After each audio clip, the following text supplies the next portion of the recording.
Welcome everyone to tonight's episode of the Brickheads podcast. I'm joined today by Mo, otherwise known on Lego TikTok as EARLFAM Builds. Mo, thank you so much for joining me today. Jamie, I am super excited to be here. I love your podcast and I'm super stoked that you're having me on. Thanks so much. Thanks, man. I mean, I've been trying to. The moment I met you online, for those that don't know Mo and don't know my account very much. We are both fellow Lego TikTokers. We do builds, creations, mocks, you name it, anything to do with Lego. Kind of we, as the Lego community, like to cover it, like to chat about it. And then I found Mo very early in my Lego sort of journey on social media, and he's been a massive inspiration for me to kind of grow my account, be myself, be who I am, but keep Lego at the heart of what I do.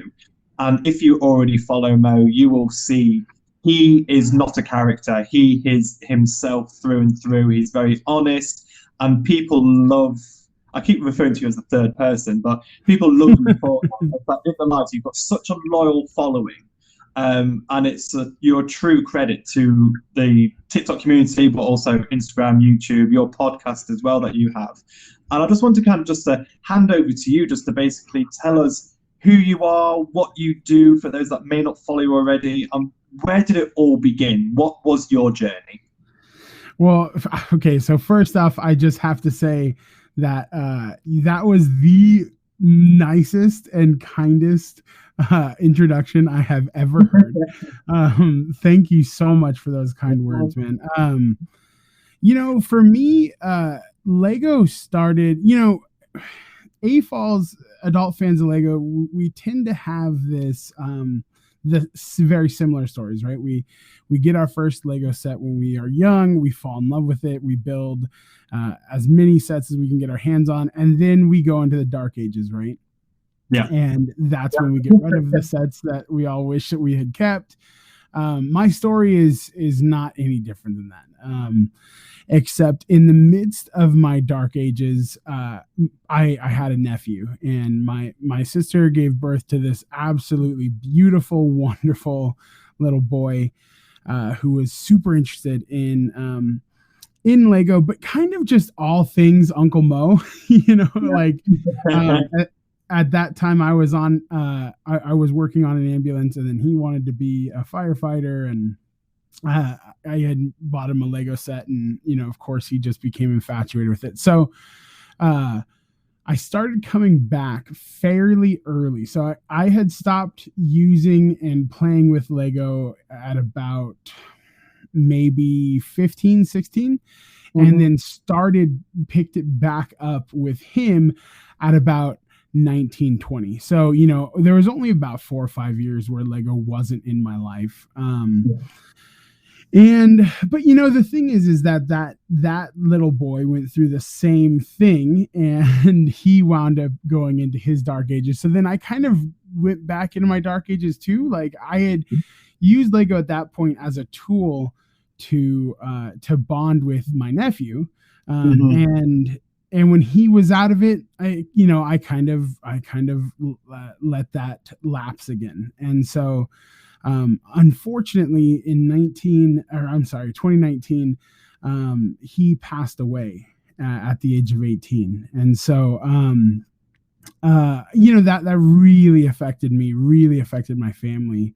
Of course. And then Christmas 2020, my wife made the comment that I should try it again, pick it back up, because during the pandemic, I think we all experienced some sort of gripping anxiety and depression, being stuck inside and not really having much to do. So she got me my first adult Lego set, which was just one of the like $15 Iron Man mechs. It wasn't even a Hulkbuster. It was one of the mechs. Yeah. And Christmas night, I was all by myself. My kids had gone to bed. My wife had gone to bed, and I just sat up on Christmas night and I built it.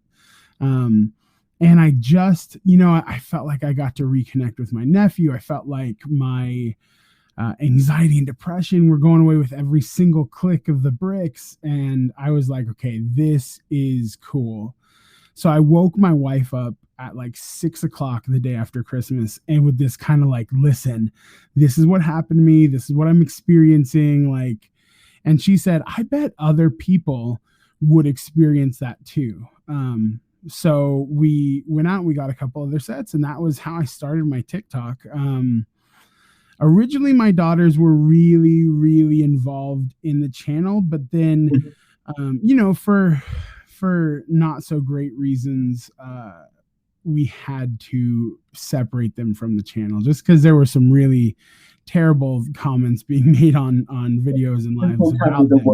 Social media. I can understand why you would want to keep family and that community separate. And so, yeah, totally. We completely understand in terms for protecting your family. And I know people that have the same. They build with their children, but it's very separate to the social media platform. Yeah.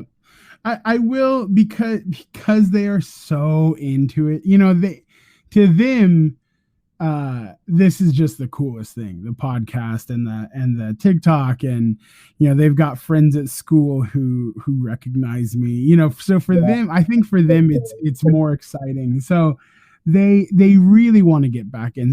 So we do a couple builds here and there where I will let them, review the builds, and so it's cool. One of them is really into Minecraft, and so we're kind of picking up a bunch of Minecraft sets for her to build off camera, but then review as we do, B-roll shots of them.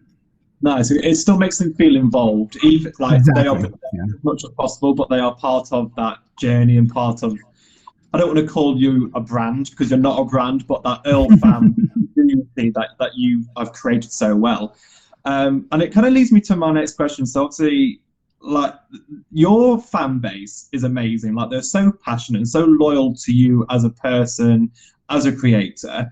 When did you really start to notice that? When you went, like, obviously 1,000 views, you can go live on TikTok. Was it a quick process? Was it a slow burner? When did you really start to feel you're creating this real community of people?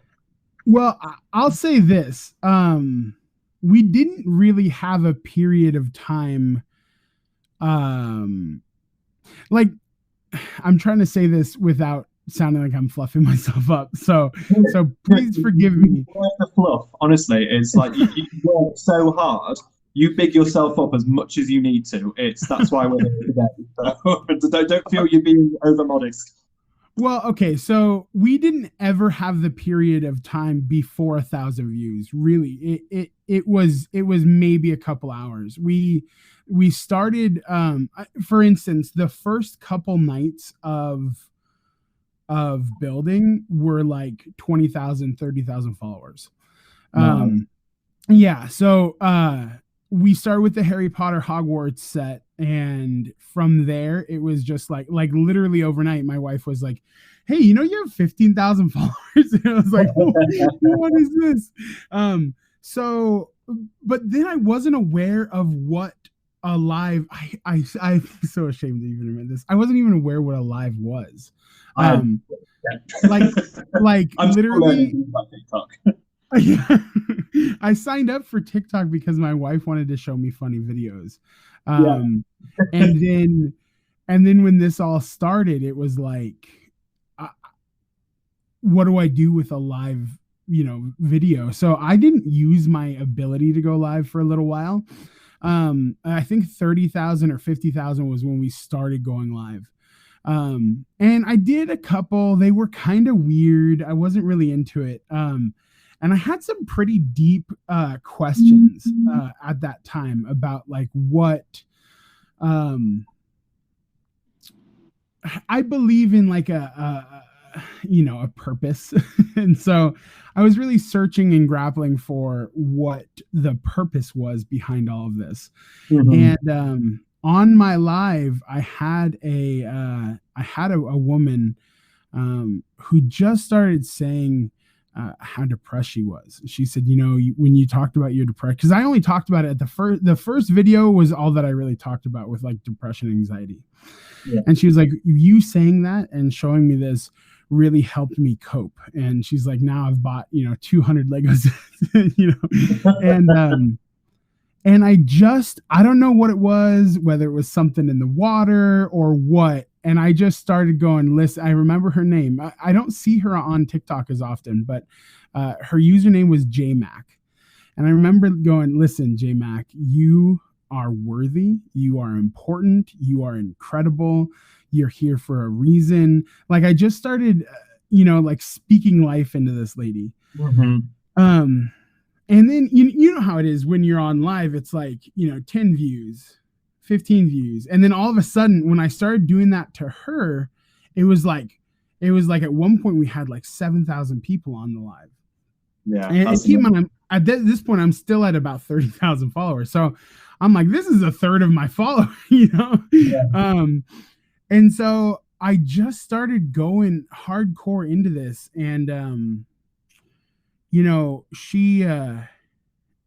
she was just so impacted, I think. And so from that point, I was like, maybe, you know what? Maybe this really isn't about Lego at all. Maybe Lego is just the thing that, connects us together. But maybe this is really about encouraging people and making connections with human beings. Because I'll tell you this, I love Lego. I build probably 30 sets a month.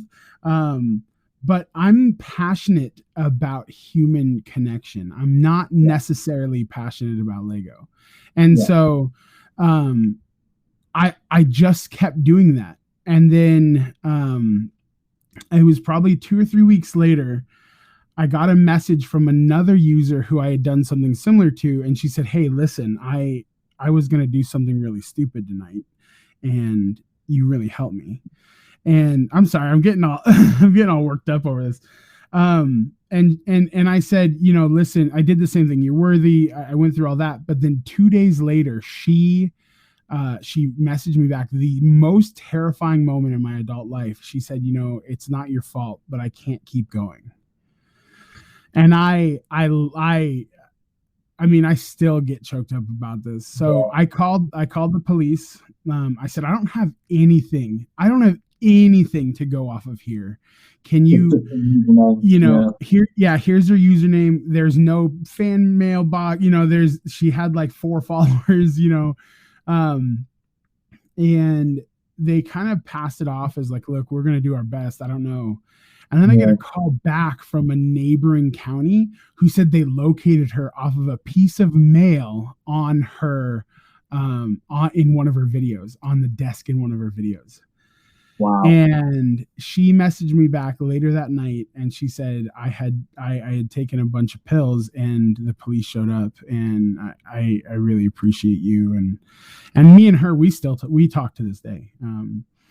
And so that was kind of the moment where I was like, dude, this is something way bigger than what has been created here. It's not just Lego at this point. There is people, and it's a community of help now.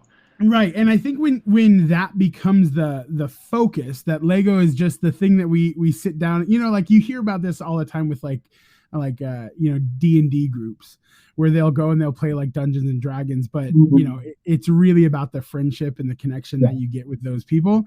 Once that became the focus of the channel, it was off to the races. And we have and that's why we never use the word fan. We hardly ever use the word follower. Like, everybody on the channel is family. Yeah. And that's how we treat them, So when we refer to like the EARLFAM or EARLFAM builds, it is not the 4 people in this house. It's watching. Yeah. Exactly. It's amazing. Exactly. And it's like, my channel is nowhere near on the level of the help and the personal side that yours is. But that the reason that I started my Lego journey was all about learning. And even in the Lego Academy, which I run, we never say Lego is it's not a cure, it's not a tool, it's not it's not going to solve your problems. Lego is there to engage with children because they already like Lego. But then what we're challenging teachers to do, and families and home educators, is use Lego in a way to engage with learning.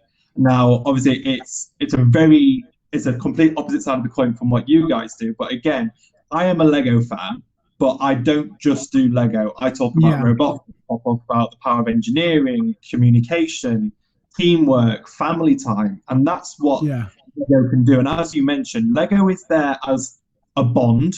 It brings people together, but then what you then create is the memories and that family which you have done so amazingly well. And it kind of leads me on to like that is an incredibly proud moment for you. Would you say that's probably one of your proudest moments of your journey? Because obviously, for those that with follow you, we've seen so much of your charity work as yeah. Leather Stanford, Caldor Fires. Would you mind talking us through that part of your life and kind of Yeah. how that came about? Yeah, absolutely. I mean to what the proudest moment of the proudest moment is actually kind of a tricky one for me because there is one thing that there's one thing that stands out, and I don't know how much. I guess I can say as much as I can. We had an opportunity to really corporatize the experience, Mm-hmm. and it would have led to a lot of financial help. And it would have meant that we had to change the entire experience. We couldn't talk about faith. We couldn't talk, a lot of, we couldn't pray for people. We couldn't, there was a bunch of things that we could not say about mental health. And I had to sport this one company's logo. Like it really would have corporatized the entire experience. At great personal gain, you know. And I kind of we made a decision to not do that, and I woke up in just cold sweats after that decision was made because it really would have helped us. And I just remember feeling like so at peace with the fact that we decided to go that route, because I think I have found what this is for, and it is not for that, you know. So yeah, that was the proudest moment, was standing up in the face of this kind of temptation and going, no, that this isn't what this is for. Yeah. So I think that was a big thing. And then the Caldor Fire Santa thing was I don't know, I don't even know. There's no romance. I'm sorry, I keep getting a notification. There was no romantic beginning to this. It just started. The fire caught, and I remember sitting at home going, I have a history with the fire department. My father has been a fire chief my entire life. I worked on the ambulance for 7 years. And when a fire like that breaks out in your backyard, I mean, this thing went over 100,000 acres, less than a mile away from my house. Or I should say that my family's house. Me and Lindsay live away from that location by about 10 miles, but still, my family's house, the place I grew up, is less than a mile away from where this fire starts. And I can't do anything. I can't suit up. It's not like I can go back and be like, "Hey guys, I want to jump back on and help." Like, that's not an option for me, right? It's just not how things work. So I was like, how can I help here? Like, can we hand out water? And then I kind of sometimes forget about my following, when I'm not building, or I'm not on the live, or I'm not making videos, it's kind of in the back of my head. And so Lindsay was like, why don't you put out there that, help is needed? And so I made a couple of videos, and I was like, okay, like, well, let's try. And the first thing that happened was somebody donated a pallet of water. And I was like, I don't know what to do with a pallet of water. I drive a Honda Accord. Like, I can't fit a pallet of water in anything. So they dropped the pallet of water off, and I was like, okay, how do I do this? And Louis, wonderful, absolutely wonderful guy, who is my only friend around here who is involved in TikTok. He's like, yeah, I'll come up and help. And so he came up and he's like, why don't we try and bring toys or whatever to these kids? And it was funny because when he said it, I don't even think that I heard it, because that's not when we decided to do it. I was like, yeah, okay, yeah, we'll figure out water, Yeah. And then my dad, I was on the phone with my dad that night, and I was like, logistically, I'm trying to figure out how to do all of this water. And I think a lot of times we focus on the problem so much that we forget to take a step back and notice the like what's actually in front of us. Because then my dad said, I just feel bad for these kids. There's thousands of kids who are, who aren't they're displaced. They don't have anything. They're sleeping in tents. They don't know where their stuff is. And he mentioned that, he's like, I bet a lot of those kids watch you. And I was like, oh, whoa, wait, hang on. There's a way to bridge this gap here. And so I went in and I just took an inventory of my backlog, which was embarrassingly large. And so I was like, I have all these sets that I'm not going to build, or at least I'm not building right now. And they can bring these kids the same tool that I had last Christmas. They can take care of that fear and anxiety and depression through the same means. And so I gathered them all up. And then the funny thing was that the first day, if you go back and look at the pictures, the first day I go out in like shorts and a t-shirt, like right now, the kind of iconic image is me in that Santa costume. And, but I didn't even have that. It hadn't connected yet. And so we go out and we go to this church where there's hundreds of kids who are displaced, and we didn't even call ahead. We brought them water, and I was like, hey, I've got a bunch of toys. And no one had heard of me. No one knew of the channel or whatever. They were like, okay, who's this weird guy who wants to like hand out toys? So they like talked to their pastor, and they're like, well, I guess he's also got water, so that makes sense. And so I went up and we brought in the water, and he's like, yeah, you can hand out some toys, I guess. And when I came in, the kids just like lost it. They between seeing me on TikTok and a lot of them had followed our YouTube too. That was like the main place where because I remember some parents being like, oh, well, we don't really let them watch YouTube or TikTok, so they follow you on YouTube. And it was just so magical that first day. And some lady, we left, and just, I'm crying, the kids are crying, this lady is crying, and she's like, you're like the Caldor Fire Santa. And I was like, oh man. And that just, it hit me so hard. And I play Santa as like a side job in the month of December. So I have a Santa costume at home, and I'm like, let's do that. We're gonna go all out.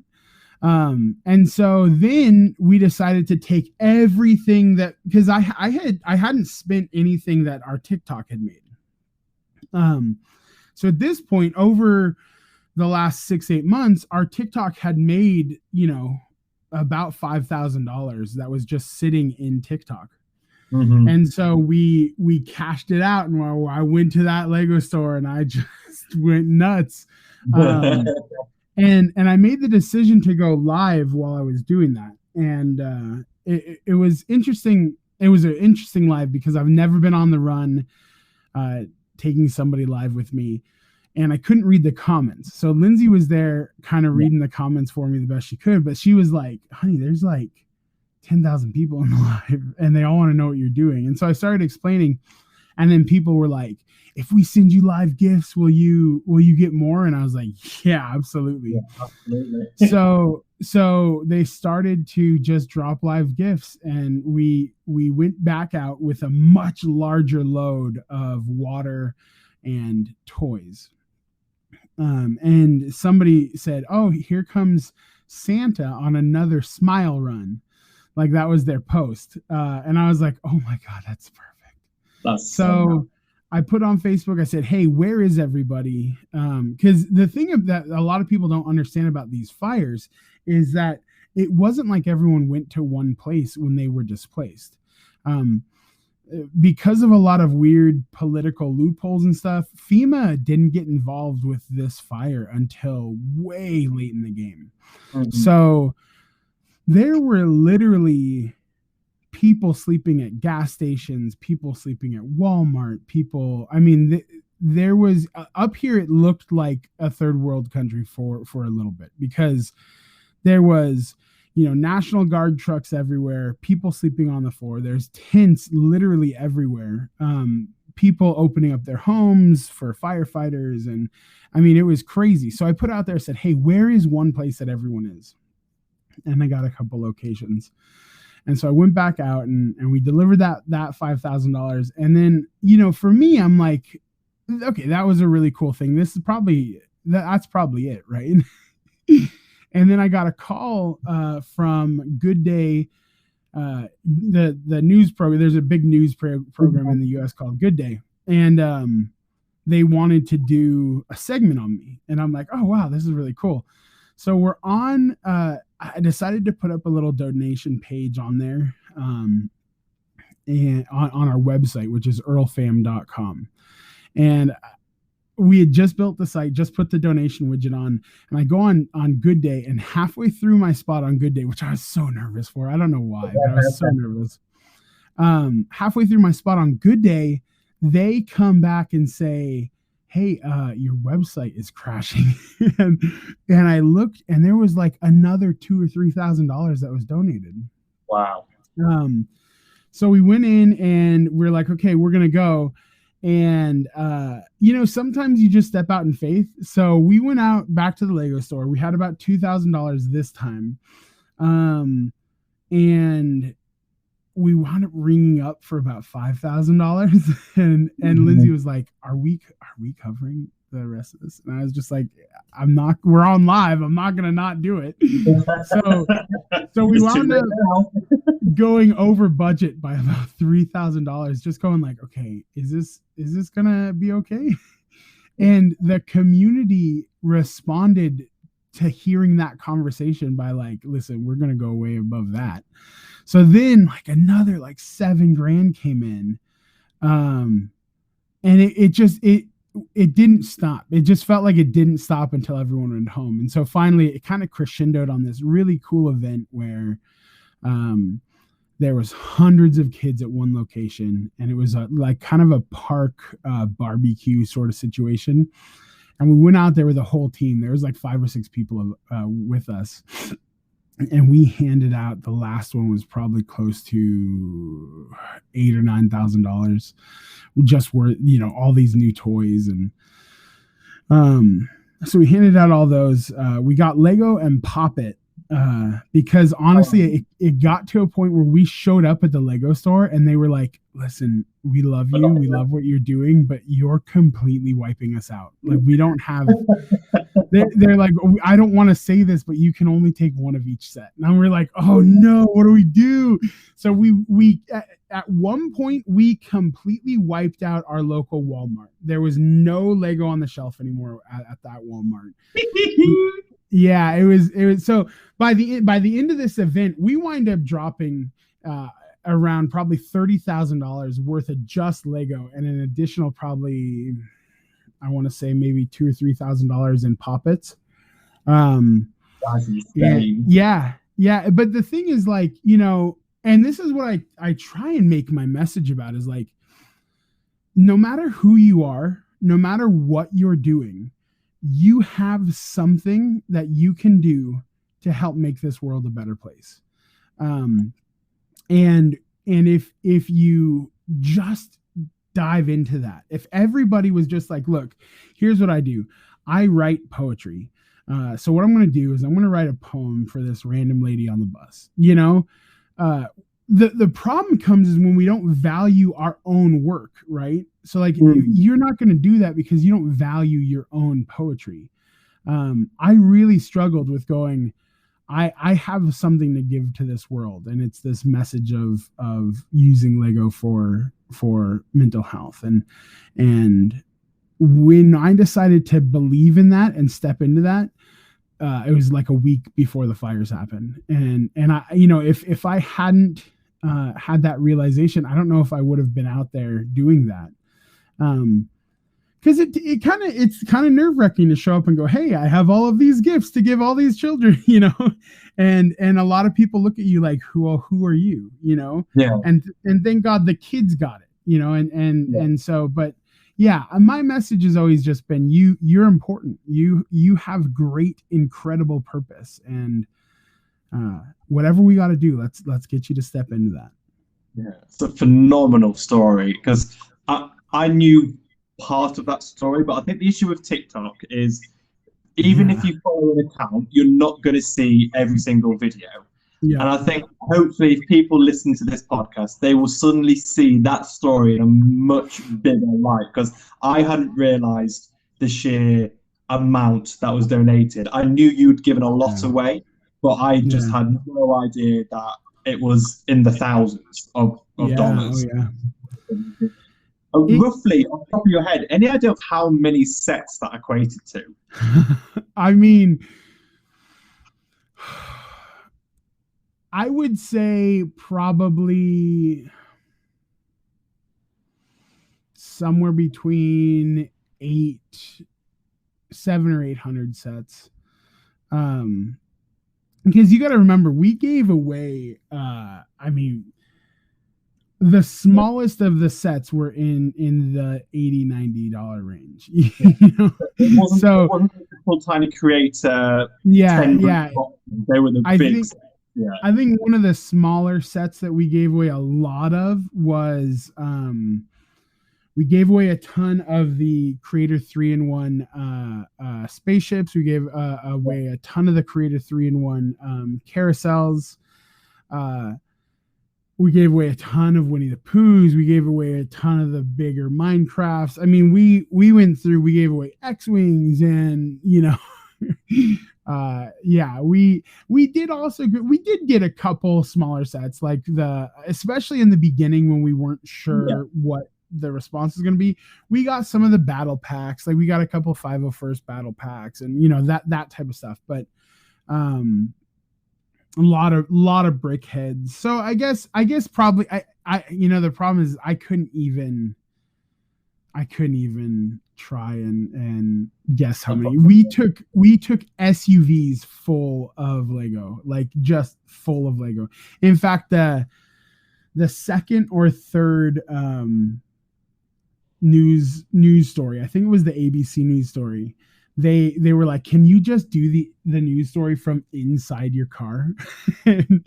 So we popped the hatch of our we have a Honda Pilot. We popped the hatch of our Honda and we sat in the back, and I'm just covered from head to toe in Lego. Like it was crazy. So yeah, I think, and that honestly, that was a part of the magic, was pulling up and opening up that hatch and the kids going, oh my gosh, what is all this? Yeah.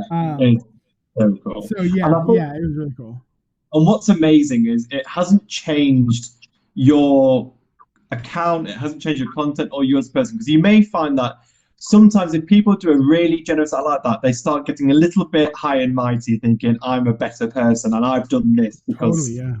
And it hasn't for you at all.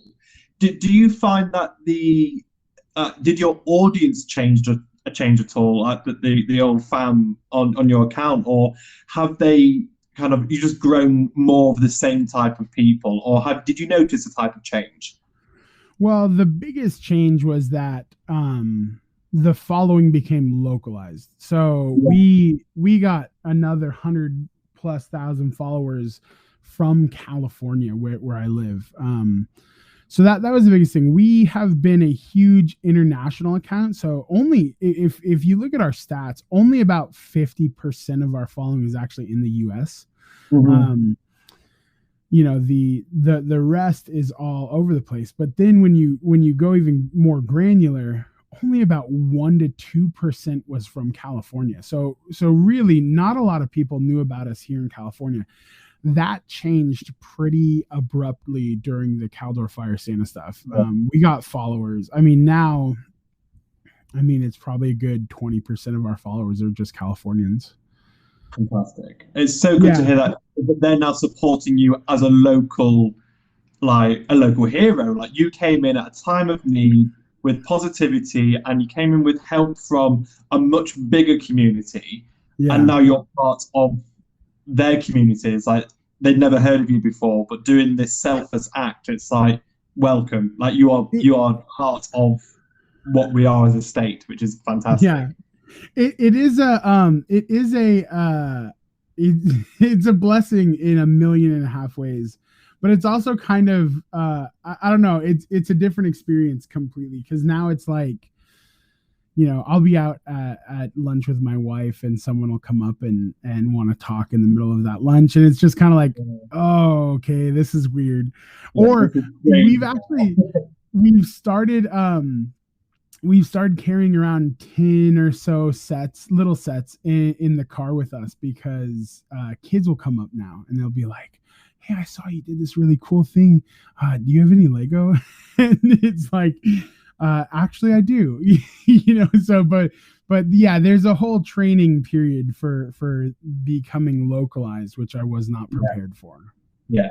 And knowing also, I suppose with that, it's like knowing when to say no to children like that must be really difficult, because if they've seen that someone's got some Lego because of a really traumatic event that's happened to them, some children may get complacent and go, well, you've done it once. Can I get it again? So have you had that yet? Have you had parents try and play upon the nature of your channel yet? Or have you been quite lucky and you haven't had any experience negatively? I'll say this. I believe that every person and everybody who I connect with is a real person, and I have a lot of grace in that. So if somebody comes up and tries to take advantage of us, which they have, we, if it's at all possible, will still give to them. Because the truth is like, I cannot possibly know. Like those kids, those kids in the fire, I knew had been displaced. I knew that there was a necessity there. I don't know if someone is coming up to me to take advantage because they can't afford Christmas presents for their kids. Like, I'm sure there's going to be a percentage of people who just do because they want to be, whatever, but I can't under good conscience decipher those who are in true need and are afraid or embarrassed to ask for help, and those who are taking advantage. So we just always assume that everybody is in true need. And thank God it hasn't happened yet. But if there ever comes a time where we don't have anything to give, then that's just the truth. We don't have anything to give. But while we have stuff to give, whether it's money, time, resources, or gifts, I believe that we have been given those things so that we can give them to other people. So I try not to get too far into the judgment of, are they doing this for a valid reason or not? Because I think they're all valid reasons, even if we're afraid to say it. And again, it just shows the nature of who you are as a person. It's there's no judgment. It's, if you feel you need to ask, then I will give. And it's a real credit to you, because I know I'm a little bit of a cynic with people, because I have been taken advantage of in the past, and I found out the hard. And that's purely, and it's something that's going to be with me for a long time, because I've had it happen. But I try my best to always look at people with a level playing field, just like you do. It's like, if you're asking for help, you'll need it. So I really applaud you, and I'm really inspired by you for that through everything that you've done and been through, and the fact that you may have had issues, you Yeah. still decide to live, which is phenomenal. You know, I to in fear of going maybe a little too deep, and I don't think I've ever talked about this publicly, but there was a time in my life with my kids and my wife where I was trying to become a filmmaker, and I had put everything that I possibly could into trying to be a filmmaker, and we wound up being homeless. We lived in an RV, and there was a lot of times where I was afraid to ask for help, and I didn't, and we suffered for it. And so I kind of, every time someone comes up to me, I'm taken back to that spot, the cold nights sitting, in a 150-foot living space with two kids and a wife. Like that for me, that those moments where I prayed and I prayed and I prayed for somebody to help us, and there were those who did, and I just remember I had a moment where I was like, I'm going to be that guy. I don't know how I'm going to get us out of this, but I'm going to be that person. I'm going to be the person that when people pray that someone shows up, I'm going to be the guy who shows up, because they did that for me, because those people gave me hope in that dark situation, Yeah.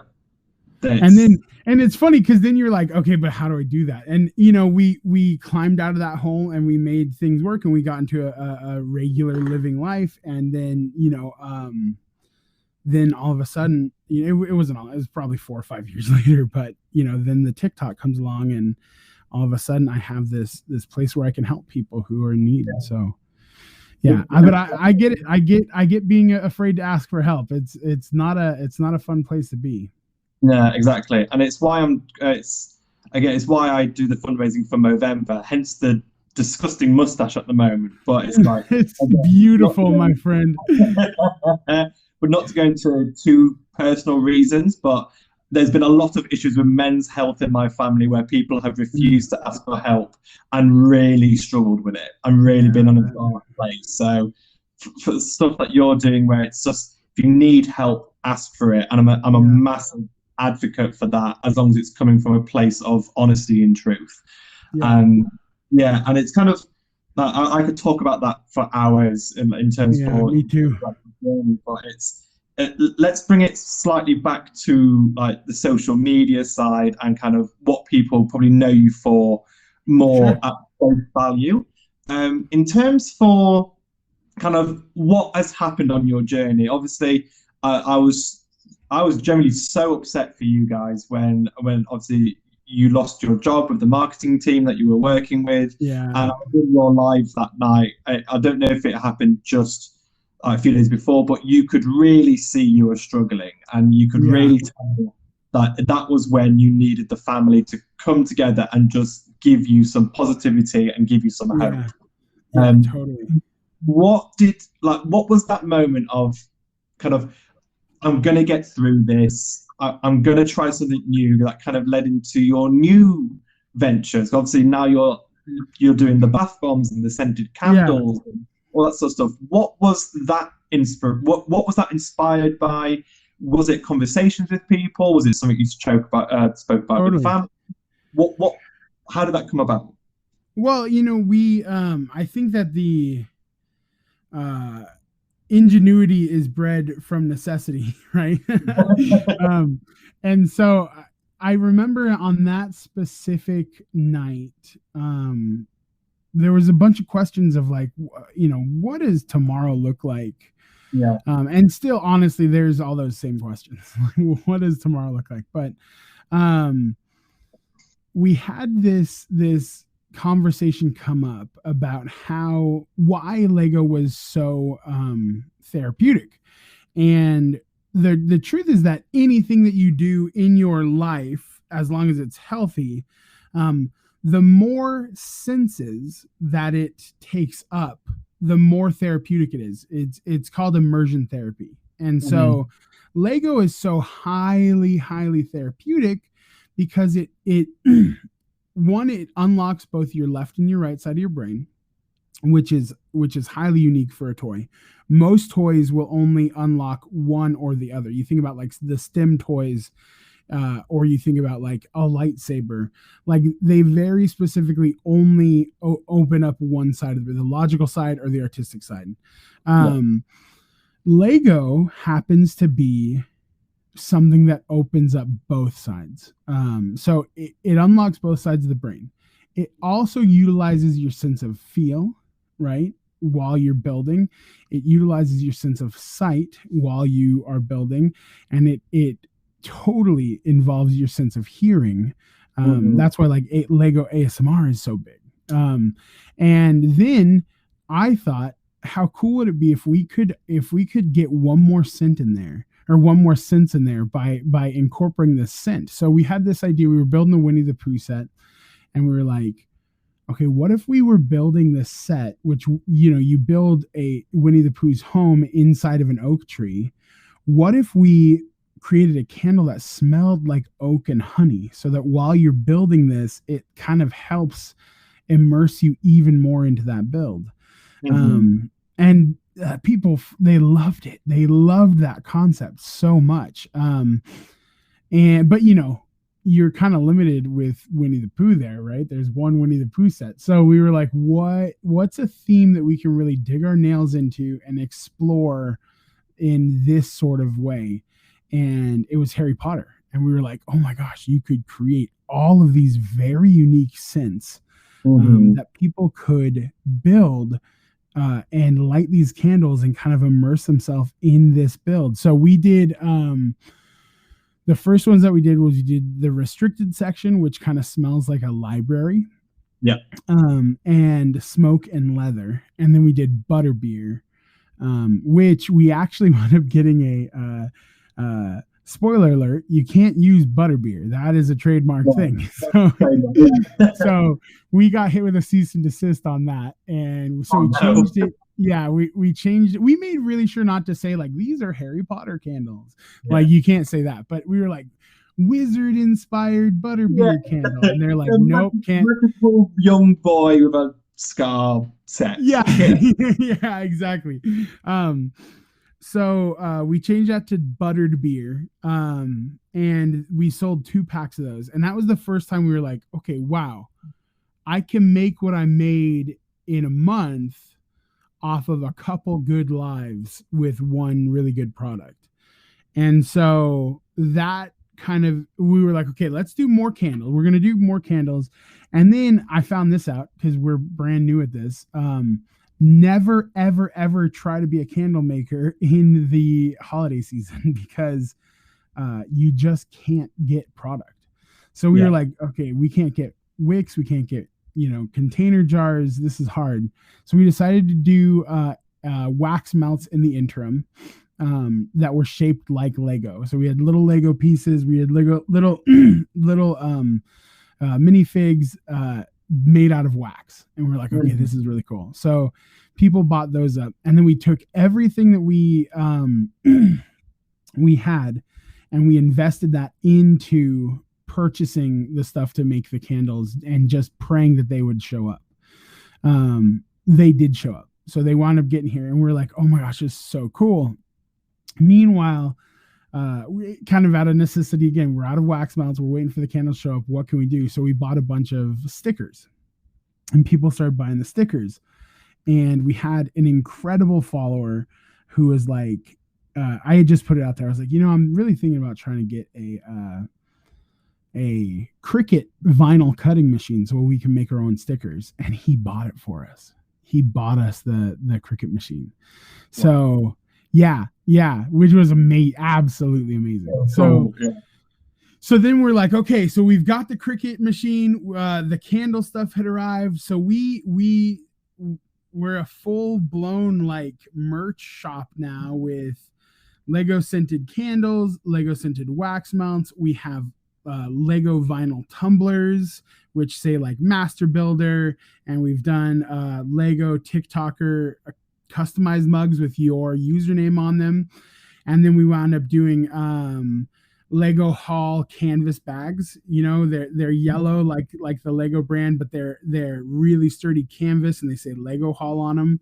Which, you know, I'm sure we're gonna get hit with another cease and desist, but But right, you until know, you're told not to, keep doing it. yeah, I'm an ask for forgiveness guy. So yeah, and it's kind of been, now to be completely transparent, I am gonna go back to work for probably another marketing team in January. So I think that's where we're headed.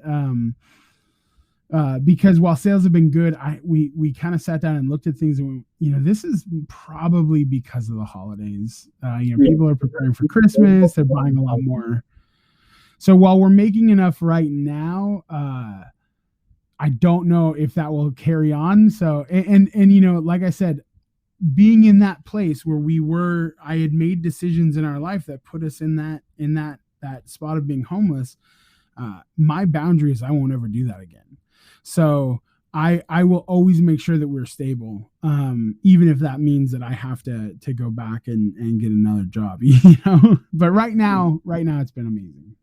Fabulous. No, it's amazing. As I said, I absolutely love your story. I love you as a person. It's No, just I love you too, man. when you come up on my live, regardless if it's 6 o'clock in the morning here in Bulgaria, I try and watch it for as long as possible before falling back to sleep. I know And it's, you do, with man. the time differences, it's just so difficult to catch each other. But it's been great, and I would love to finish today's podcast with a new section of this podcast, which is questions from the community. Oh, So yay. I was on my live earlier, and these are all fresh out of the community's mouth. Okay. So some of them are a bit more Lego focused, some of them are more about you. So Okay. I will call out people, give them a little shout out on the account as well. Nice. Yeah. So let's run through as many as possible. And then whilst we're asking these questions, I want to introduce a new interactive section where you ask the community some questions. So on the next podcast I do, I then answer, I will then read out their questions, their answers from your question. Oh, I So love that. have a little think about them, and then I will just blast through these. That's quick fire round. They're all quite simple questions. So, Okay. question one comes from Pretty Good Cod Clips, and he asks, "What is your favourite Lego set so far of 2021?" Hands down, the police station. It is not just my favorite of 2021, but that the creator expert modular series police station is in my top 3 sets of all time. I love that set. Yeah. It's incredible. He also asks, "What's your favourite minifigure series?" Harry Potter. I really love the Harry Potter CMFs. Although I will say this, I begged Lego for years to do a legit Marvel CMF, and they gave me that this year. I would have liked to see more classic characters. If there were more classic characters and not just the Disney Plus characters, it would have been the Marvel. But yeah, the Harry Potter, specifically the series 2 Harry Potter that they just put out, I really love those. And then favourite minifigure from that series, what would you say it is? I think it's the Luna Lovegood with the lion head. That's, yeah, I love that one. Such a cool minifigure. I love the season 1 Newt Scamander. I just love the fact he's got Yes. the little bone buckle Yeah. and his little waistcoat. It's like, it's such a good print. I love it. Also, I'm looking at my collection right now, and I also really love James and Lily Potter, especially Lily as their accessories. You know, Lily has the baby Harry, and then James has the picture of Lily and James. I really love those two. Nice. Final question from Pretty Good Cod Clips is, what's your favorite Lego video game that you've played? I don't know if I can. Okay, so I have been given the opportunity to play a little bit of beta of the Star Wars saga. That one is going to be great when it comes out. First person, that one, am I right? Or was that another? So, what was the question? Is it a first person shooter style, the new Star Wars one? There is the option for first. Yeah, a good portion of the game is, but it's not all like that. But I would say probably really I'm one of the few people. A lot of people didn't receive this game very well, but I love the Lego Worlds. Ah, interesting. I've never played it. It's great because you can unlock sets. For instance, one of the early sets that you unlock is the police station, and then you can walk around inside the police station, like It's a as it's dream built. game, right? Yeah, it honestly, I really love that game. No. I wish it got a better reception because I'm pretty sure they're killing the title. Yeah. Yeah. So because I think all I saw in the community was it's a Minecraft skin with Lego, and I was like, I just never really got into it myself. But yeah, we'll see See, what they do. it is a Minecraft skin for Lego, but they give you individual Lego pieces, not just square blocks. So you get to choose from the pieces that you've discovered what piece you want to build with, and I really like that. Yeah, it gives it that little customization, which is quite nice and Yeah, unique yeah, for every player. Cool. right. Right, this question's from Mr. P Panda. What is your all-time favorite Lego set? So I'm. This is the first time I'm officially changing my answer. Oh, Um, yeah, it has traditionally been the UCS Millennium Falcon. Then that did change to the 2021 police station for a little while. My favorite set, and I keep coming back to it because it's the set that I pick up the most. If I'm looking back at my collection, I will go and pick it up and play with it still to this day. Is the UCS X-wing, the Red 5 X-wing. It is such a good, just a fun set. It's perfectly swooshable. It's big and detailed, but not super heavy. And it was just a blast to build.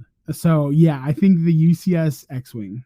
nice. And then on the flip side, he also asked, "What's been your least favorite Lego set to build?" The 2021 Y Wing. I hate the Y Wing. It is so fragile. It's got a cool little bomber play feature in it, but I just don't. I don't think it's worth its weight. It's every time somebody asks me that question, I immediately go to that set. Why done? Nice. Okay, so we're going to drift away from Lego. We will come back to Lego in a second. But question from Darth P. Coon is: Who is your favorite Jedi Master? You know, people. Here's the thing. My answer is very very simple. It is and has always been and will always be Luke. Um, but I now know that I'm stepping in way more into the Star Wars community, and I understand that answer is not really that accepted. A lot of people have very deep feelings for their favorite Jedi Master. So I will say mine is Luke, but that is not to say anything against anyone else's favorite Jedi Master. Nice. And then question from ydoc_8. Who's your favorite Oh, I Sith? love Wydock. Yeah, I Huge love shout out to Ydoc. I Wydock. don't He's even think amazing. about Ydoc. He's great. And I got really confused by his name. I was like, "What's your actual name?" He was like, "It's quite simple, really." I was like, "I don't understand. It's Cody." I was like, "Oh, Oh, Wydock. I didn't know that. I love that. Okay, cool. yeah." So favorite Sith is what he asks. My favorite Sith is a much deeper question.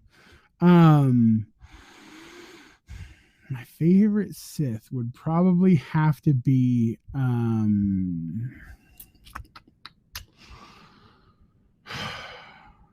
I would have to go, man, this is hard.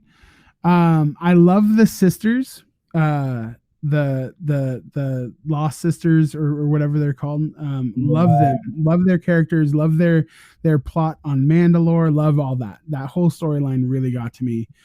I love Darth Maul until Clone Wars. Really loved Darth Maul until Clone Wars. I didn't feel like we needed more Darth Maul. I was so happy with this like really dark, shadowy, evil figure. And then when we got a backstory to him, I was like, no, I didn't need that. But I think my answer has to be Vader. I mean, he to me was the only one who felt Sith. Yeah. You know, while he's bad, he's really bad, and he's just such an iconic, not just an iconic Sith character, an iconic film villain, Yeah. like in the history of film. So I would have to ultimately go with Vader, but I do love a lot of the Sith characters. Nice. Question from Deck Boy. Favorite Ninjago character? So I this is where I'm probably going to lose a lot of followers. I don't know anything about Ninjago. I don't know. I think, is his name Lloyd? No, who is his name? Lloyd? Lloyd is the green guy. So Lloyd is what they call him in the movie. And then like Garmond, Grandmaster Garmond, like he's the main bad guy, right?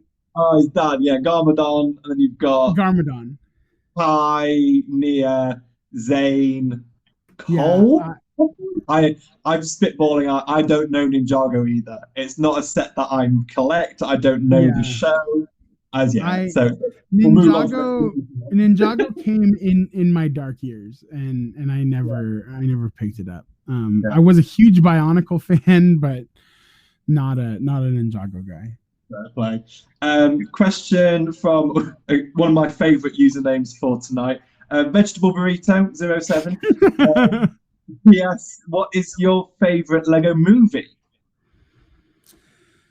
Favorite Lego movie would probably have to be a TV show as well. It does such as Clutch Powers and those that era. No, mine would be Lego Batman. I think they did incredible work on Lego Batman, and I would definitely have to go Lego Batman. The references alone in that film is worth it. Yeah.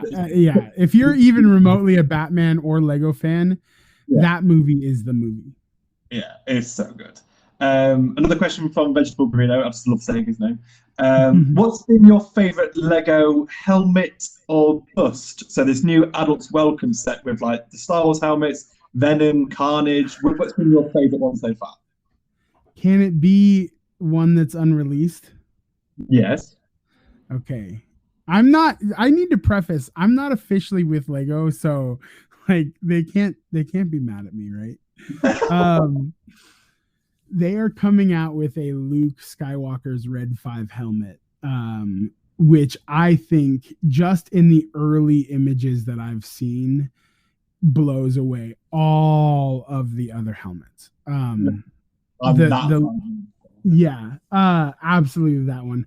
I will say that I have built them all, and the only two that I have kept, because I'm not actually a big helmet fan, is I kept Iron Man and I kept the Scout Trooper. So I would probably say of the ones that I have actually hands-on built, the Scout Trooper is the best.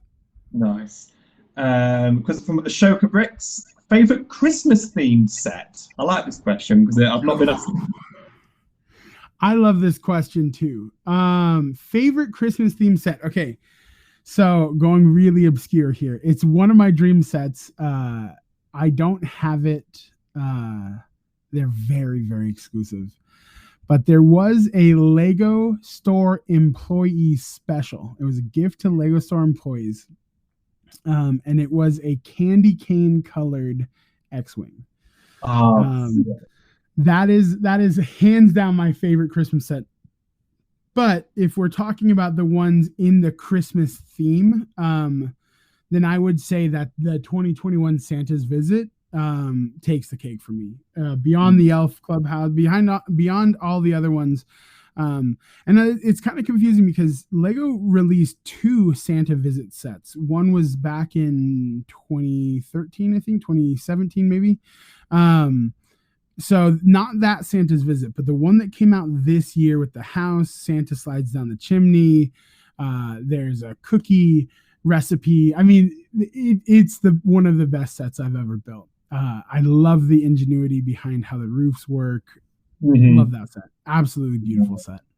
Lovely. Question from the Irish Brick Boy. Apart from the police station, what's your favorite modular set? Apart from the police station, I just have to ask, did he know that I was a big fan of the police station, or are you saying that? Oh No, wow. everyone knew in the chat. So Victor Bricks knew, and he was like, "If he doesn't say the police station, I will leave TikTok." And I was like, That "Incredible is thing." so funny. So that's why I tweaked the question slightly because otherwise it's Yeah. going to be so. That's awesome. Yeah, so I think man, that's such a hard question. There is not a modular set that I don't absolutely love. So I'm going to say uh I loved Assembly Square for what it stood for as kind of a love letter to AFALs and the modular sets. There's a little hint, little Easter egg to every modular set that had been built up to that point in Assembly Square. Love that. But I think that from a builder's standpoint, the corner garage, the way that they made the triangular build on the corner garage, Mm, um, was absolutely ingenious. So from a building standpoint, I would actually say the corner garage, even though that one tends to be the lowest rated or one of the lowest rated sets in that theme, just the way that they gave us to build on that diagonal and make it so sturdy all the way up to the top of the building, I it's hard for me to overlook the corner garage from a building standpoint. And I love the colors. I love the color on that no. one. And that just Um, leads me into a question from Victor Bricks himself. The mod of all mods, it just seems to be everywhere on the yeah. account. What's been your favourite building technique in a set? Is it the one in the corner garage, or has there been another set that's really blown you away with a type of technique, an illegal build that you've Yeah. never used before? Would it be that one, or is there another set? My favorite technique, my voice keeps fading because I'm turning around looking at all my sets. I think my favorite technique that I had a Lego awakening on that corner garage set when I looked at the box and I was like, there's no way you can build across the studs like that. So how are they going to do this? Um, I really love hinge pieces. So anything that involves hinge pieces, which surprisingly that angle does not involve a lot of hinge pieces. That was what surprised me so much. I also really like when I guess my answer to that is anytime we can build on a diagonal that goes off of the studs below it. So I love when we use those little pin pieces and then the clips that go in, like on the VW bus, the way the door works. That was really cool. Anytime where we can kind of break the 90-degree rule Yeah. on Lego just totally blows me away. I love that. Nice. I think for me, I had the very similar moment. One of my favorite modulars is the Palace Cinema, and for me, it was Mm, the sign. It was the sign that says Palace, and it yeah. was what on earth am I building? Putting random white bricks all together, holes like Technic bricks, and all of a Yeah. sudden, bells a word. And I was like, "All right, someone's really thought Yeah. about it. This is very cool." Have you got to build the Daily Bugle yet? Not yet. No, it's not one Same I've got in my same collection. experience. Same experience. When you build the words Daily Bugle that go across the top, man, I fell in love. It was gorgeous, absolutely gorgeous. Nice. Right, question from Mr. Boosop or Busup. What was your first Lego set as a child? And what was the first set you purchased as an AFOL? And did you have the same sort of feelings towards the themes that you bought, or had the themes changed? So my first set that I ever got, now I had received some hand me downs in like plastic bags. Um, that I didn't have instructions for. I didn't really know what to do with. I spent probably an hour or two clicking them together and went, wow, that's pretty neat. And then that was kind of my experience with those. Then I remember that that George Lucas re-released the original trilogy, and I went and saw it in theaters.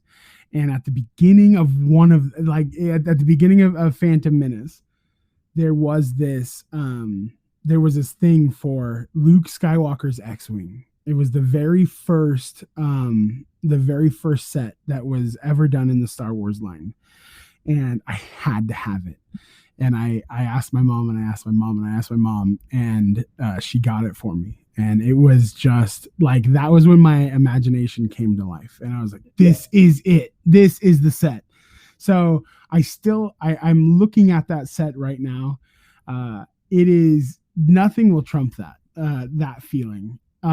Fast forward to the first set that I bought for myself. My wife bought me the Iron Man mech for Christmas, but the first set I bought for myself, which is kind of a weird thing because I actually bought it for my daughter, but was the Harry Potter Hogwarts castle, the big one. And yes, I had the exact same emotional response to both those sets. Those are the two sets I will never get rid of. I may get rid of other sets. I may sell off. We may have to, rebuild and all that. But those two sets will always be in my collection. Nice, lovely. Just sorry to follow up on that. The Hogwarts set is not even that great of a set. I have a lot of problems with the set itself, but the emotional connection that happened between me and the fam while building that set and Diagon Alley both together, those two sets, that's the foundation of our whole channel. That's the foundation of everything. So while I don't like that it's micro-sized, and I don't like that it's super fragile, and I don't, there's a million things that I don't like about it. It is super emotionally important to me. Yeah.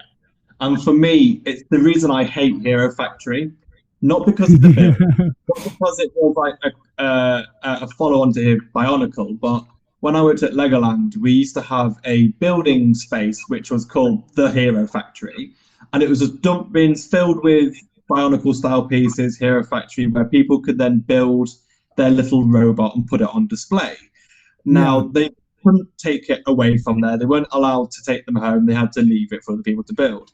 And it was my job in the summer holidays to be the person on the door, checking people, making sure they weren't taking away the sets. And the amount of children that was like, oh, I've bought it from home. This isn't from here.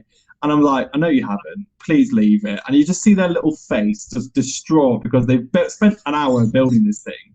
And now they've had to take it apart and put it back in the dump bin. And it's like, well, now I feel like the bad guy, but I've been told that I've got to do this as part of this job. And it's like, and then for me, it's always just left that feeling of, I feel like a mean person telling them they've got to take away something that they've built. So for people that are wondering, why do I dislike Hero Factory so much? That's why, because of the emotional memory from it. So, yeah. Yeah, I get that. Yeah. Right, question from Lego Man 101. What's your favorite Technic set? Well, I haven't built it yet, but I would probably say that the new Batmobile is up there. Really like that Batmobile. Very similar to Dom's Charger, which is another set that I absolutely adore. Really like, in fact, I'm looking at my unopened Lambo right now. I need to get in and build the Lamborghini. Technic is probably one of my least favorite themes, not because it's not beautiful and incredible to build. It's because the mistakes are so unforgiving. Like, you can make a mistake and build for the next 5 hours and then go, oh no, I need to do all of that over again. So building it on live and building it in front of the camera is so difficult, you know? Yeah, working with robotics and Lego Education, half of the kit is Technic. And when you're using instructions that aren't Lego designed, when they're fan created and they've done it in a sort of studio style render, and they've just kind of not quite at the right angle to see where it goes, and you're then guessing, and then half an hour in the build, you're then like, well, I built that wrong. Now time to rip it all apart, and it's like, so yeah, Technic, as Victor Bricks knows, it's not my favorite theme ever. I enjoy building with it when it works and you get good instructions, but yeah, it is a tricky one. It's crazy. Yeah, I've got two more questions. All right. So this is more, so kind of hinting on what we mentioned already. So this is from Simon M28, who's a friend now over from Germany. So we've hit the German market on the channel, which is very exciting. Love it. Um, That's exciting. he asks, so obviously your very first set that you did on TikTok, well, that got you into TikTok was the Iron Man mech. But Hmm. what inspires you to keep with Lego? Obviously, we've mentioned that it is a tool for connecting with people, but Hmm. have you ever tried anything else on the channel that's got the same sort of connection power, or is it something that you want to try in the future, or is Lego your your thing and you know it works and you're going to stick with What an interesting question. it? So this is also something we've never talked about publicly. Um, so Jamie, you're getting a lot of exclusives here, brother. This is one of Uh, my favorite podcasts so far that I've ever oh, done. that's cool. I'm really So enjoying it. over the next, of course, I hate those. Over the next 2 years, we are going very slow with this, but we will be dropping the builds from our brand. It will just be EARLFAM. Same logo, same Lego font. Lego will always be the lifeblood.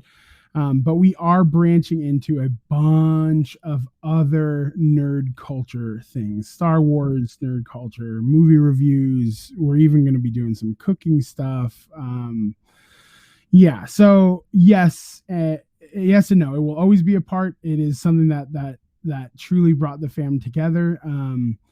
But I think that we had an analyst come in and kind of tell us where we rank on certain topics, and he found that just based off of the very nature of what Lego is, with all of the different things that Lego encompasses, we also rank very high in Harry Potter and Star Wars and Indiana Jones, and all of these kind of nerd things. So that it is going to be changing. We are going to be adding a lot. For those of you who follow the channel, you probably have already seen that we've started doing movie reviews, that sort of thing.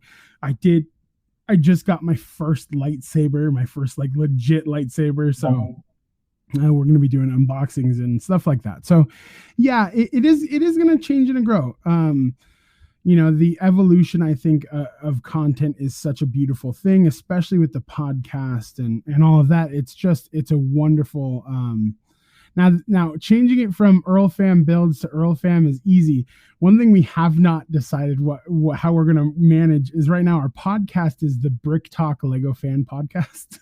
Yeah. And it's not like you can't just go Brick Talk Nerd Podcast because it's very tied into Lego. So we'll see what happens there. Yeah. But yeah, things will change. Things are always going to change and grow, and Lego will always be a part of our lifeblood. But yeah, the thing is that I think that we have such a strong community and such a beautiful experience that has blessed the Lego community that now I want to see if we can take those same principles and help people in other communities as well. Absolutely. And I think it's the one thing that I've noticed with a lot of accounts that started, I think, not to pigeonhole the Lego community, a lot of us Lego TikTokers started because there was a pandemic and we wanted something to do because we were a bit bored. And it was a gateway to talk to people that were in the same boat that we were about something that we loved doing, about something that we had already on that was accessible at our fingertips, and we found a family of Lego fans that we could all share a pandemic with. Now, Lego TikTok only goes so far to a certain audience. Like if you're Lego, you will follow certain Lego accounts. But then, like as you were saying, there's nothing wrong with doing other things on top of it. Like I've started doing more, not adult style content, but funnier, tongue-in-cheek, slightly racy style videos that are a bit more memey. Whereas before I was very much the Lego teacher. I'm going to tell you about facts. I'm going to talk about education. Done. And that was my brand for months. And it's like, yeah, it's fine. But I was getting bored of it myself because it's like, this isn't who I am. I'm playing a character.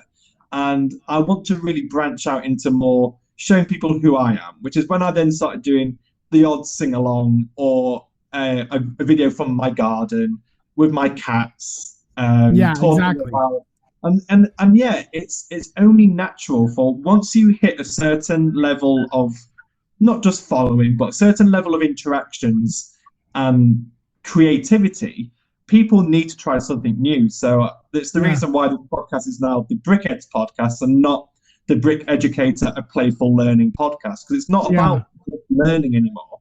It's about the Yeah. community behind the Brick Educator I and what we I call love that. I love that.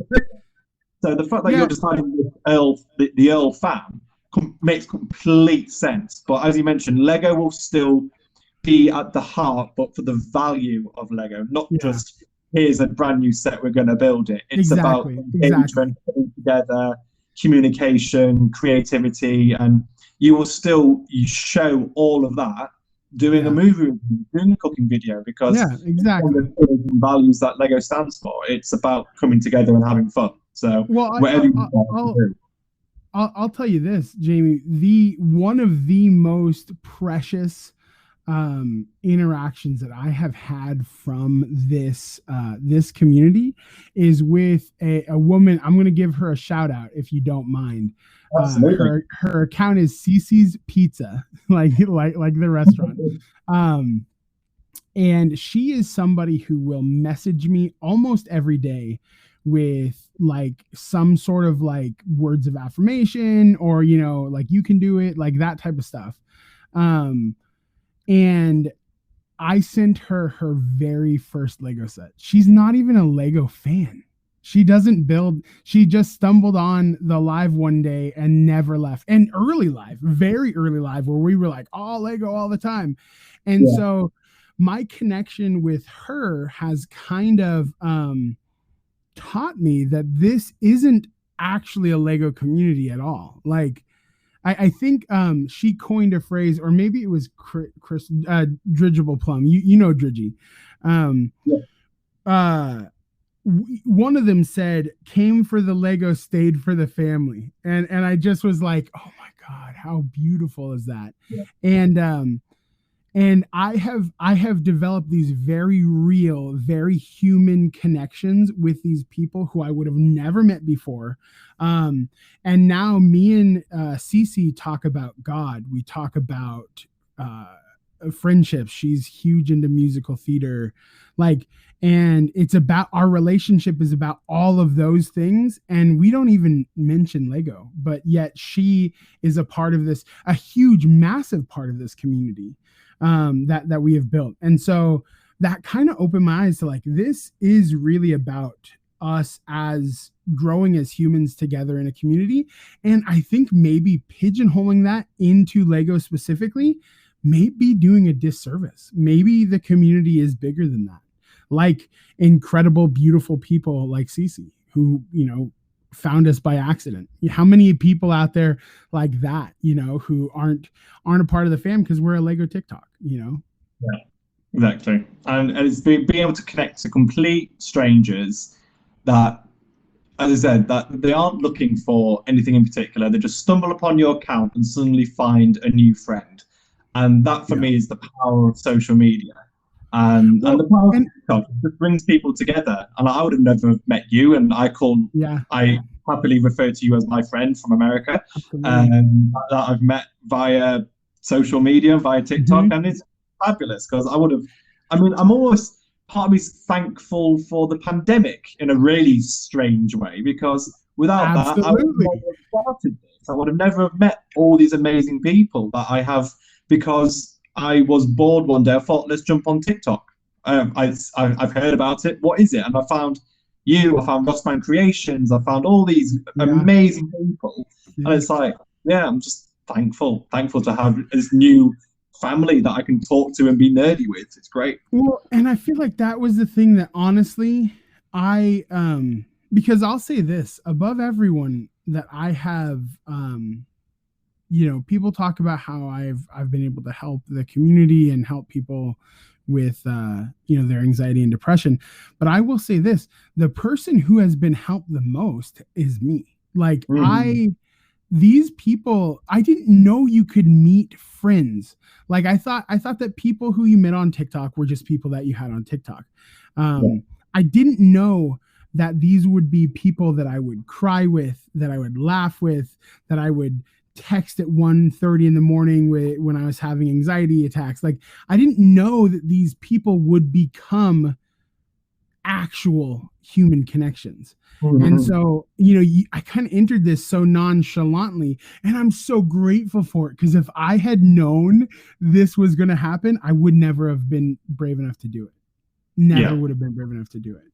It, it, Um, it, the level of pressure you'd add onto yourself, thinking this is what's going to happen, but I need to do it.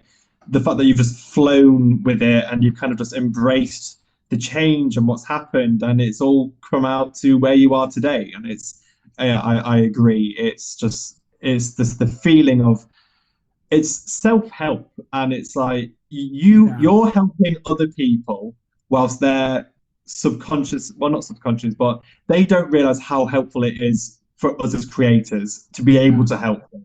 And it's like yeah, weird, totally. like that weird cycle of I help you to help myself, but Yep, not in a negative, malicious way. It just helps you connect and know that people are going through the same issues. And at the end of the day, we're all human. We all absolutely. like we put on a face on a TikTok live or on a video, but at the end of the day, it's like, yeah, you may be feeling like I don't want to build Lego today, and people are like, oh, what's the matter? It's like, well, I just don't fancy it. It's just I'm just not up Yeah, to it today. So, yep. Yeah, and I think that, the truth is that, and maybe this is the most apt for TikTok, because we consume such small amounts of information. But the truth is that, um, when you are microdosing who you are so much, you almost get to give out more of who you actually are. Like on a long form, like YouTube, if you have a YouTube that's established in Lego, it's a really weird thing for you to be like, yeah, you know what, actually I'm having a really hard time and I'm struggling with anxiety and depression. Um, but because you do it in one 60-second increments on TikTok, it allows you to really be who you are more. And I love that. I love that that's the way that social media is going, because um, I see a I I saw this beautiful TikTok of a woman sitting on the floor, just crying. And she said something like, it can't be a Bones Day today. I know they said it was a Bones Day, but it can't be a Bones Day. And I just remember watching her going like, this is a real person. And guess what? It had like 7 million likes, because finally I think we're at a place where people really want who we really are. yeah, And that was one of the most beautiful TikTok experiences I've ever had. Was like, this woman, she's not making me laugh, she's not putting on a face, like she's not masking, she's being real, and she is hurt. And I don't know what she's hurt about, but you know what, she had like 5,000 followers as an account with 600,000 plus. I shouted her out at the rooftops. I was like, hey, listen, girl, I'm feeling it too. I don't know, let's figure out why this isn't a Bones. yeah, And I feel like that's so important. We need more people to be real. yeah. I completely agree. And it's like the one thing people ask me, like on not only podcasts but like on lives, on videos, it's like, how do I grow as an account? How do I get Yeah. followers? How do I do this? And it's like, well, number one, don't be on TikTok to get followers, Yep. because you're just going to be disappointed if you're just trying to grow. Number two, be yourself. If you're trying to Yeah. be someone, you're only lying to yourself, and you're not Yep. going to be enjoying the journey. And as you said, every now and again, you just need to do something a bit real to show people I have problems. I am struggling as much as any other person, and we're in it together. It's like the Yeah. last 2 years have been crazy for everyone. I mean, my whole life flipped upside down. I'm living in a new Yeah. country. I don't have a full Yeah. time job. I'm living out of a suitcase still. And I'm only now, next month, going back to the UK after being away for 2 years. I've not seen my family since March Wow. last year because of the pandemic and because of Yeah. the measures and stuff like that. So for me, TikTok has been that little gateway into talking to people back from home, knowing that everyone's still going through the same issues as me. I'm not playing the woe is me card. It's like Yeah, we are totally. we've all had problems, and I think so many influencers, celebrities use the app and they're just constantly positive and doing things because they're going viral and they're doing trends and it works for them. But as you mentioned, a simple video of a lady just showing her emotion Yeah. really brings it down to earth just to go, this is an app for people, not Yeah. for characters. And I think that's what's super important. Yeah. Which leads me to my Absolutely. final which leads me to my final question. And I can tell I don't write handwritten anymore because I can't actually make out what I've written, but it's called Alex. It's something 2005. I will call him out on it. But he simply asks, who inspires you? Who inspires me? Um, you know who inspires me the most? And this is kind of a I wish I could give a less corny answer. Um, when I see people who aren't afraid to ask for help, Mm-hmm. those people inspire me the most. Like, you know, I could say God and I could say, um, you know, other TikTokers, I could say actors, all of that, you know, those people, and it's true, they all inspire me, but um there is so much strength in asking for help. And the people who do that, I I honestly get teary thinking about those people. And I'm just, you know, because the yeah, that's I'll leave it there. The people Yeah. who ask for help are the ones who inspire me the most. Yeah. It just shows that's you as a person. You've created this. You've created the family. It's you. You are a channel for people that want to just come and be real with other Yeah. people. Yes, it's a Lego, not branded, but it's Lego is its heart, and but what it's for is completely not. You're not selling a toy. You're not selling the Yeah. product. You're using that as a communication with other people that may have never used Lego before, but they see your passion for it and they are magnetized to your passion. They're attracted to that, and then they find this community of like-minded people who are just happy to be themselves and talk to each other. So yeah, and that idea of asking for help is you've been in a situation where you've needed it and someone came to your aid. You have helped other people as well, and the fact that that inspires you as well just shows how humble you have taken this whole journey. And I'm just really thankful for knowing you as a person, and really grateful to be able to actually talk to you tonight just about this. It's been absolutely wonderful.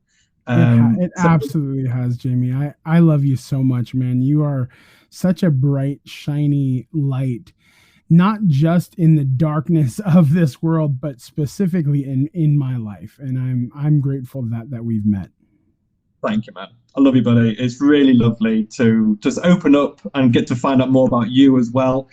Which Yeah. leads me to my very last thing for tonight.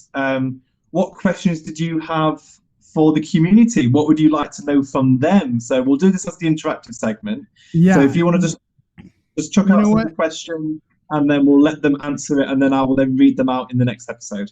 I've been thinking about this the entire conversation, and I got two that I really want to know. Okay, and I don't want people not to. So anyone who's hearing this, I don't want you to not answer this because it makes you vulnerable. I want you to embrace this and step into it and go, okay, I'm going to be vulnerable right now.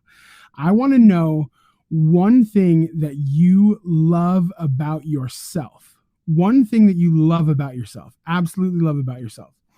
And the other thing that I want to know is if you could be an expert in anything overnight, immediately, now you're an expert. What would you be an expert in? Fabulous questions. Lovely. Nice. And then the question, did you want to ask me anything? I don't normally open up the questions to me because I always like to focus it on the guest. But I very rarely like connect with someone so much that I just want to kind of just talk more. So as a little Yeah. bonus, is there anything that you wanted to talk about specifically? I know I've been asking you lots and lots of questions, but is there anything that you wanted us to chat about? Interesting. Okay, let's go. Yes, there is. I too just want to keep chatting. Um, okay, what is one? Because underneath everything, I'm truly a cinema buff. Okay. So what is one cinematic experience that changed you?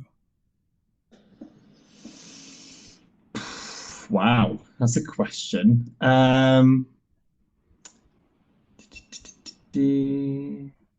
Probably Marley and Me. Oh, I When love that movie. when he passes away, I have never cried like that in my life. Really? It was the one moment where I just let everything go. I think I felt a bit like a champagne bottle. Something had been building up and up Uh, and up until that point of just I was crying for the rest of the film. I was crying on the way home. I was crying at home. And I was like, yeah. it was. I know it was a film, and it was just someone puppet passing away, which I'd been through with my own dog. So maybe it was partly because of that, just the memory. But Sure. something opened me up during that film that suddenly said it is okay to be vulnerable and it is okay to cry and show your Yeah. feelings. Because people were like, "Are you okay?" I was like, "Yeah, I just need. This has just been building up from something," and I just cried. And the day after, I felt rejuvenated. Like I was ready Yeah. to take on the world because something had just released from that one film. And it had happened only ever once before, not on the same dramatic effect of I was a state, but Yeah. in Moulin Rouge, where Ewan McGregor breaks down because Satine passes away. And Oh, I remember seeing yes. that for the first time. I can't remember how old I was. I was probably early teens, and I'm a musical theatre boy. That's what I did before teaching. I did musical theatre for years and years and years. So it was the whole drama of the music, the show, the emotion, and then she died. Ewan was crying, and I was done for the night. And I Yep. was like, "This has broken me." So Hmm. those two moments, so Moulin Rouge and then Marley and Me, because it gave me that moment to say it is okay to show your feelings and to let it out every once in a while. Love How that. about yourself? What film was it for you?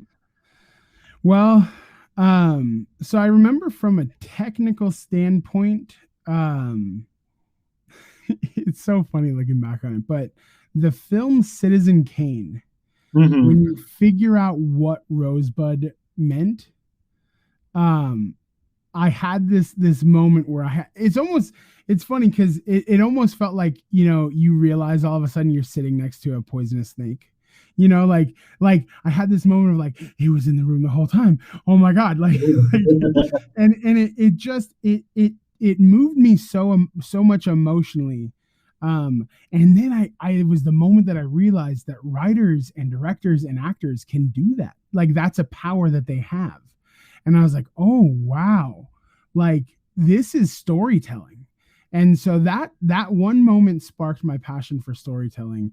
And then I think that from there has been so many uh, that it's hard to pick just one. But I remember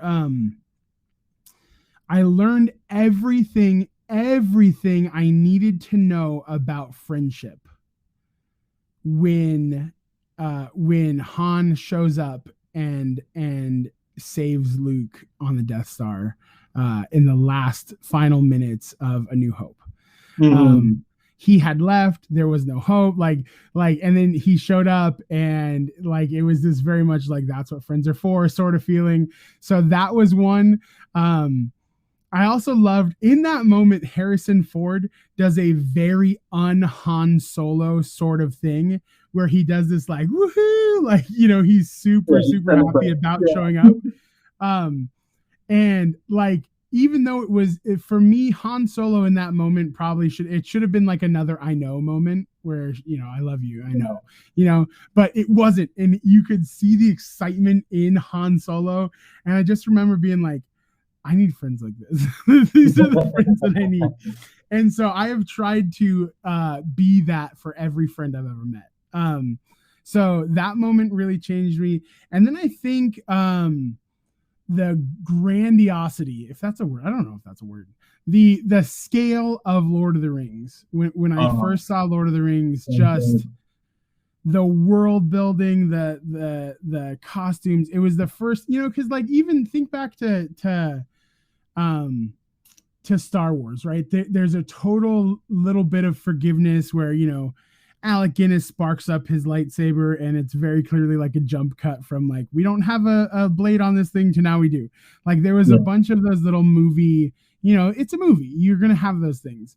Lord of the Rings was the first movie, the first cinematic experience that I had where there was nothing that broke that for me. There was nothing where I was like, oh, never mind. I'm actually watching a movie, not something real in front of me. And I think it changed the way that movies have been made. Now you look at like the Marvel Cinematic Universe and all these things, and really Lord of the Rings paved the way for all of these incredibly large scale pictures. So I think those three definitely sum it up. I got one more question for you though. Okay. Yeah. Before you do, can I just make one comment on Lord of the Rings? Yeah, absolutely. Talking fanboy through and through. I'm reading the Return of the King at the moment. I did the first two during lockdown. Absolutely love it. Love the original trilogy. Now I don't know what they did with The Hobbit. However, I love the book. Did not care for the films at all. What are your views? I felt it was a bit. It felt like a video game. I don't know. Here are my views. Okay, very short and sweet.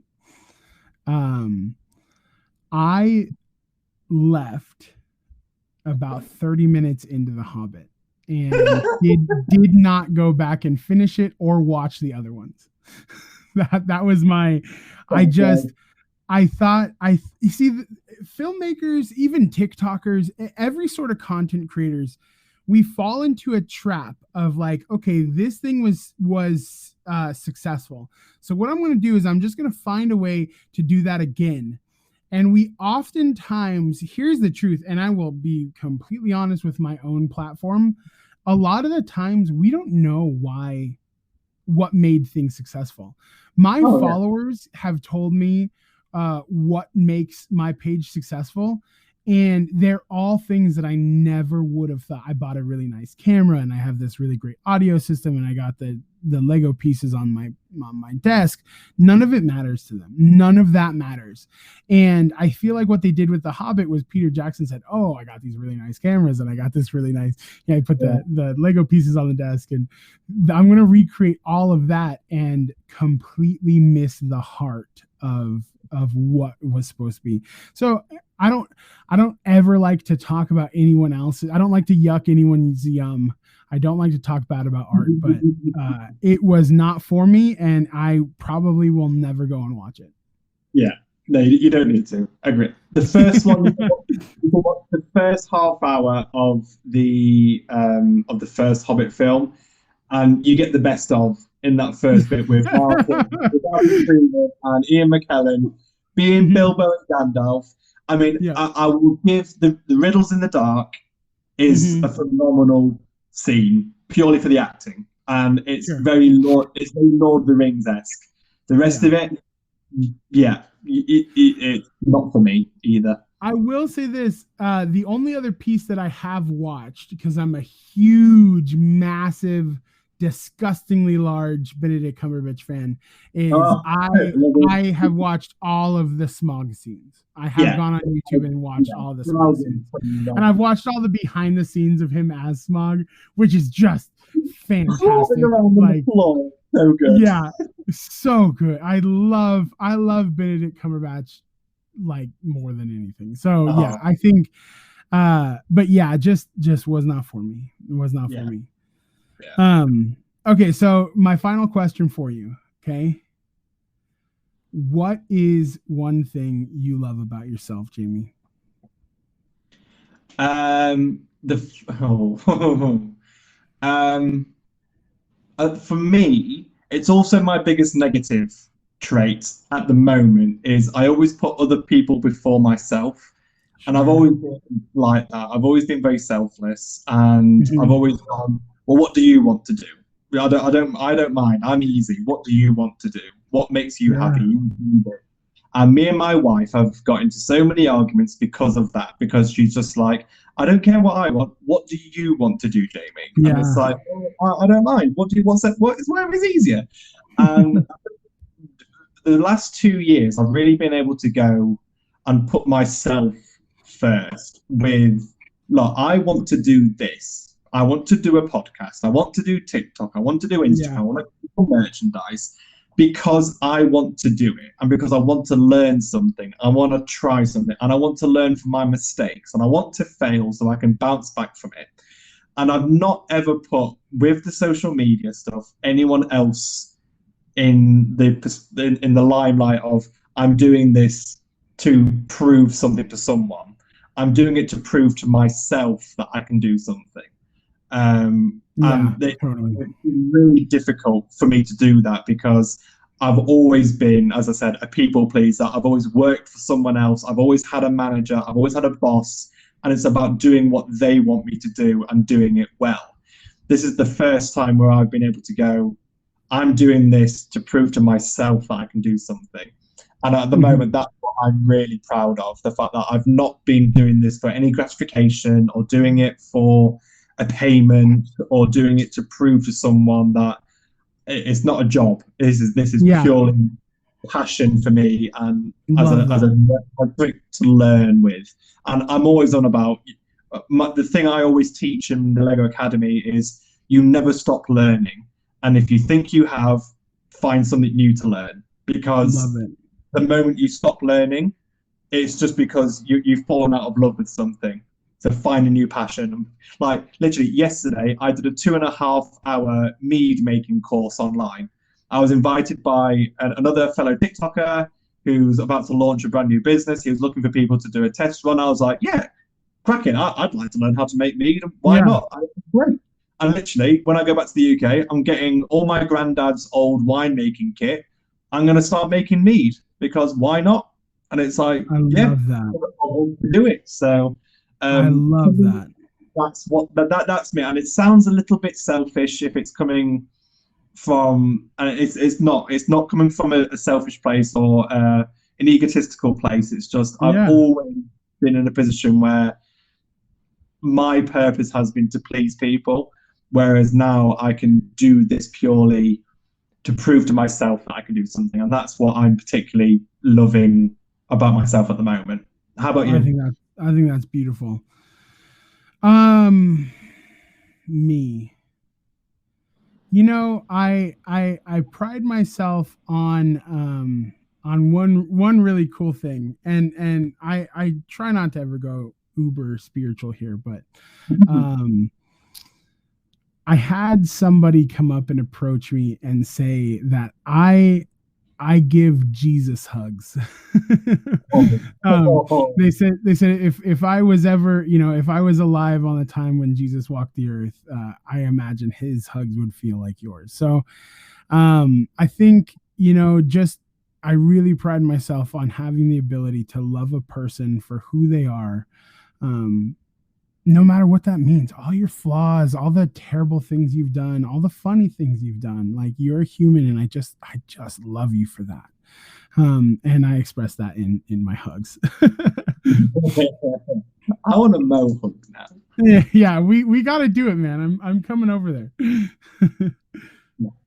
It's wonderful. I mean, as I said, I love you. It's really nice just to I have I you love you as too, part man. of as my people that I connect with, that I chat with, that I engage with. I mean, unfortunately, because of the time zones, I don't always get to as much as I want to, but Yeah, of course. we support each other through and through, and it's wonderful. So just really quickly, just to finish off before we say our goodbyes for tonight, it feels like we're breaking up. We're definitely not breaking up. I know. Finishing tonight's episode, I'm sure we'll do another one. But is there anyone in particular that you'd like to give a big hello to, a big shout out, that you either that you follow them, that you love their content, or someone in the family, anyone you want to say hello to before we finish? So big shout outs for me would be my moderator team. Specifically, all of them are incredible, but specifically Dridgy and Will, Jason, J Lego, Kylie Bennett has been, she's been there since the beginning, literally like the second or third video. Scott Heron, he's amazing. Not on my mod team. Oh, and then Louie, got to give a huge shout out to Louie. Not on my mod team. CC's Pizza, Sierra, I absolutely love her to death. She has become one of my dearest friends. My wonderful, beautiful wife, Lindsay, you, Jamie, my absolute brother from another mother. And then, I think that's it. Those are the people who are on my heart right now. And if I forgot anybody, I'm so sorry. There's a big family to thank, so I think you're a huge plus the other 630,000 people. Lovely. Yeah. Well, once again, thank you so much. It's been an absolute pleasure. I'm going to get this episode out hopefully for this weekend. So if you're listening to it on what are we on? Second week of November now, I believe.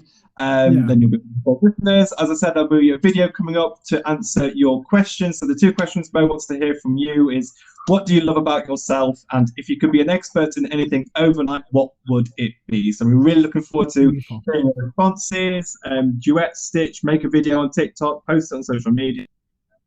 Out some of my favorite answers on a bonus episode as well.